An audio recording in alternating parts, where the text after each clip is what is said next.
Prenez un instant pour ne rien faire. Rien d'urgent, rien à résoudre. Juste respirer et vous laisser respirer.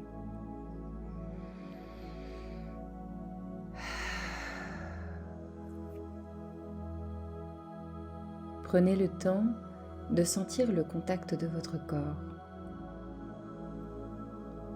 avec le sol, le coussin, le fauteuil, le matelas, peu importe, avec lequel vous êtes en contact.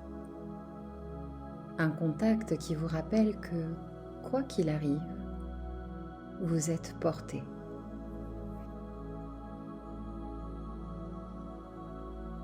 Laissez votre respiration devenir un peu plus lente, comme si, sans y penser, elle retrouvait son rythme d'avant les efforts, d'avant les départs.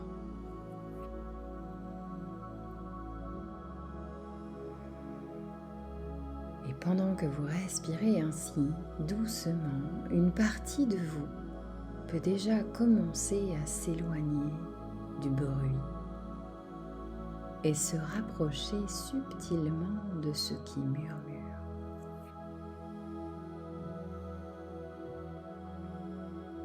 Imaginez au fond d'une bibliothèque oubliée une ruche. Ce n'est pas une ruche ordinaire. Ses alvéoles sont faites de cire ancienne et chaque rayon contient du miel, doré, dense, presque solide.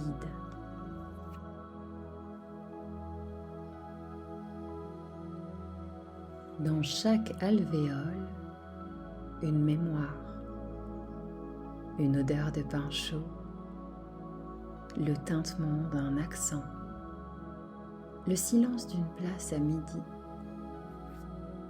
Tout cela vous appartient. Ce n'est pas figé, c'est vivant. Le miel de vos origines, ce que vous avez porté en vous, parfois même sans le savoir.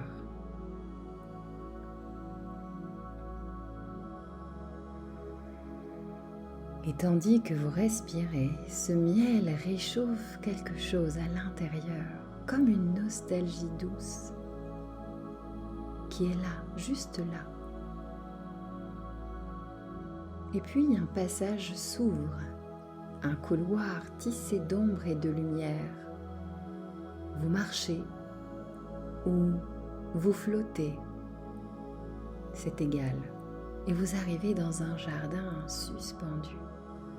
Un jardin de verre, léger,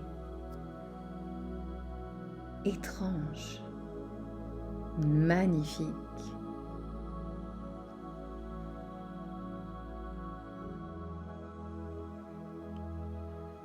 Chaque fleur pousse sous un dôme transparent, comme si elle devait être protégée ou préservée du temps qui passe. Vous comprenez alors que ces fleurs sont toutes les parts de vous qui cherchent encore leur place ici. Dans ce pays où les gestes ne veulent pas toujours dire la même chose, où le sourire ne dit pas toujours oui, où le silence a peut-être d'autres couleurs.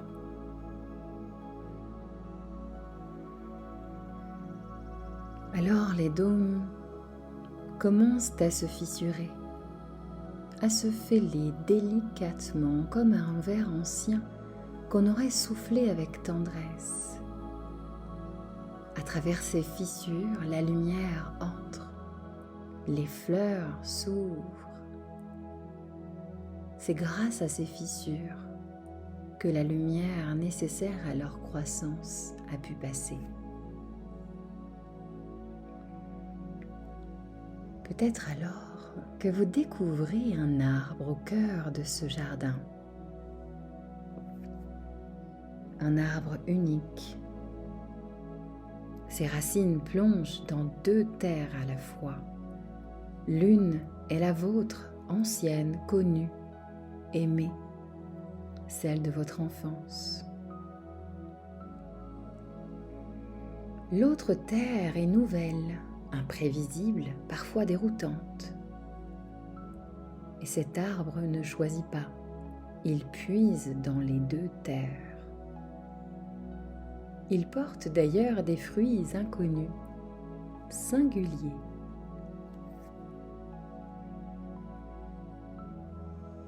Vous êtes cet arbre, composite, riche d'un sol double, d'un ciel partagé. Et bien que personne ne voie vos racines, vous pouvez sentir qu'elles sont là, silencieuses, solides, profondes et précieuses. Vous n'êtes pas perdu, vous êtes en traduction. Et cela aussi est un langage.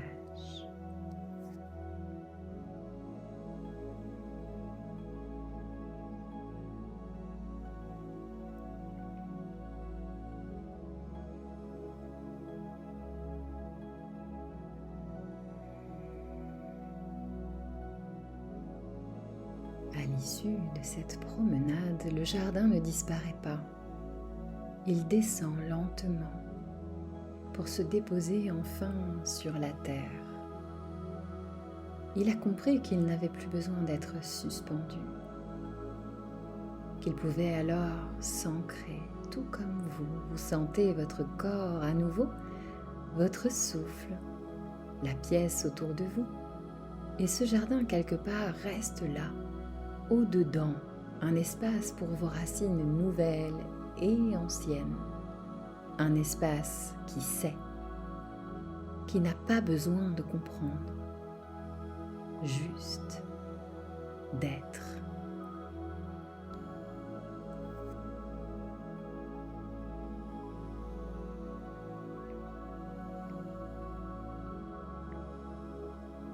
Dans quelques instants, quand vous serez prêt, vous pourrez ouvrir les yeux et peut-être poser une main sur votre cœur ou sur un objet autour de vous, quelque chose qui vous relie à votre langue, à un souvenir ou à ce pays que vous apprivoisez et qui vous apprivoise.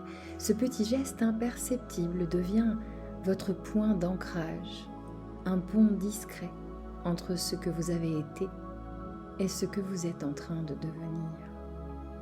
Car, vous le savez, dans la vie, on ne recommence pas à zéro.